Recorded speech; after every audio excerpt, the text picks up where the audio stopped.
If you use Google Chrome on Windows 11 and you want to turn spell check on or off, or even choose the type of spell check you prefer, this video will walk you through it step by step. This is a really useful setting if you want Chrome to help catch typing mistakes on websites, or if you prefer to turn it off for privacy or personal preference. If this video helps, please hit the like button and subscribe for more easy tech tutorials.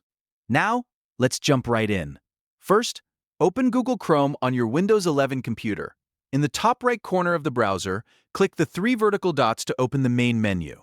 From the menu, click Settings. This will open Chrome's settings page, where you can control everything from privacy options to language and spell check preferences. On the left-hand side of the settings page, click Languages. This is where Chrome keeps the spelling and language tools. Once you're in the Languages section, scroll down in the main panel until you see the Spell Check section. Here, you'll see the main switch labeled Check for Spelling Errors when you type text on web pages. If you want spell check turned on, switch it to On. It will usually turn blue when enabled.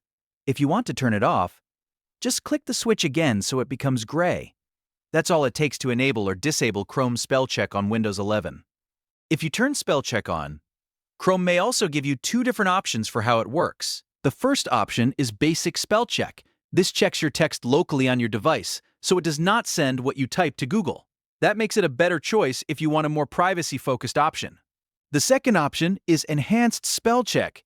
This sends the text you type in the browser to Google servers so Chrome can use more advanced spelling and grammar correction technology.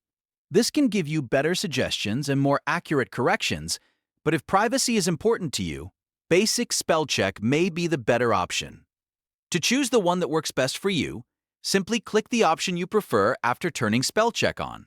Chrome will save the setting automatically, so there is no extra step needed. Once you've made your choice, you can close the Settings tab and continue browsing as normal. And that's how to turn spell check on and off in Google Chrome on Windows 11, and how to choose between basic and enhanced spell check if you want extra accuracy. If this video helped you out, please give it a like, subscribe for more helpful tutorials, and leave a comment if you want to see more Chrome tips and Windows 11 guides. Thanks for watching, and I'll see you in the next one.